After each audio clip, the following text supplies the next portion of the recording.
among you. Now Ephron dwelt among the sons of Heth, and Ephron the Hittite answered Abraham in the presence of the sons of Heth, all who entered at the gate of his city. No, my lord, hear me. I give you the field and the cave that is in it.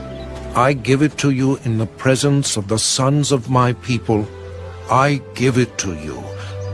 Bury your dead. Then Abraham bowed himself down before the people of the land. And he spoke to Ephron in the hearing of the people of the land. If you will give it, please hear me. I will give you money for the field. Take it from me, and I will bury my dead there. And Ephron answered Abraham, My lord, listen to me. The land is worth 400 shekels of silver. What is that between you and me?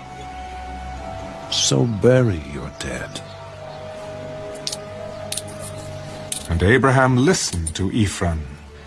And Abraham weighed out the silver for Ephron, which he had named in the hearing of the sons of Heth, 400 shekels of silver, currency of the merchants.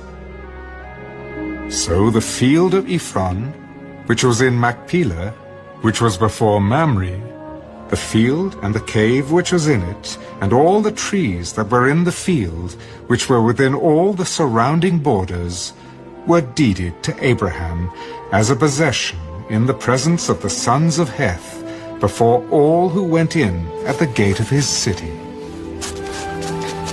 And after this, Abraham buried Sarah his wife in the cave of the field of Machpelah, before Mamre, that is Hebron, in the land of Canaan. So the field and the cave that is in it were deeded to Abraham by the sons of Heth as property for a burial place.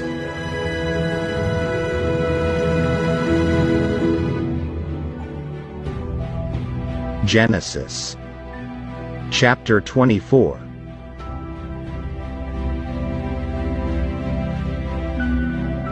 Now Abraham was old, well advanced in age, and the Lord had blessed Abraham in all things.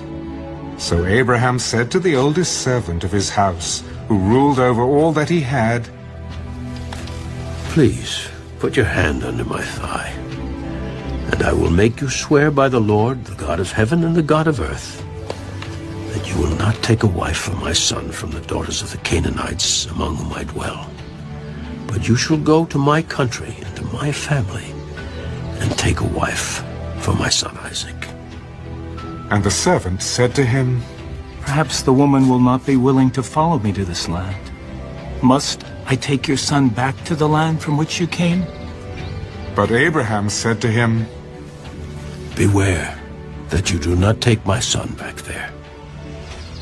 The Lord God of heaven, who took me from my father's house and from the land of my family, and who spoke to me and swore to me, saying, To your descendants I give this land. He will send his angel before you, and you shall take a wife for my son from there. And if the woman is not willing to follow you, then you will be released from this oath.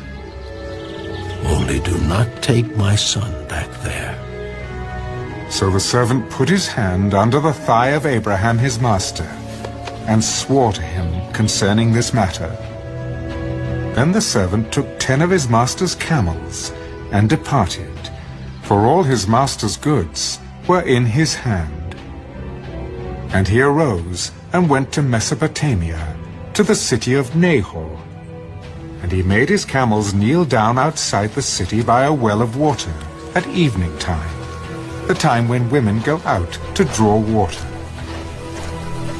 O Lord God of my master Abraham, please give me success this day, and show kindness to my master Abraham. Behold, here I stand by the well of water, and the daughters of the men of the city are coming out to draw water. Now, let it be that the young woman to whom I say, Please let down your pitcher that I may drink, and she says, Drink, and I will also give your camels a drink. Let her be the one you have appointed for your servant Isaac, and by this I will know that you have shown kindness to my master. And it happened, before he had finished speaking, that behold, Rebekah, who was born to Bethuel, son of Milcah, the wife of Nahor, Abraham's brother, came out with her pitcher on her shoulder. Now the young woman was very beautiful to behold, a virgin. No man had known her. And she went down to the well, filled her pitcher, and came up. And the servant ran to meet her and said, Please, let me drink a little water from your pitcher. Drink, my lord. Then she quickly let her pitcher down to her hand and gave him a drink. And when she had finished giving him a drink, she said, I will draw water for your camels also, until they have finished drinking. Then she quickly emptied her pitcher into the trough, ran back to the well to draw water, and drew for all his camels. And the man, wondering at her, remained silent, so as to know whether the Lord had made his journey prosperous or not. So it was, when the camels had finished drinking, that the man took a golden nose ring weighing 1/2 shekel, and 2 bracelets for her wrists, weighing 10 shekels of gold, and said, Whose daughter are you? Tell me, please, is there room in your father's house for us to lodge? I am the daughter of Bethuel, Milcah's son, whom she bore to Nahor. We have both straw and feed enough, and room to lodge. Then the man bowed down his head and worshipped the Lord.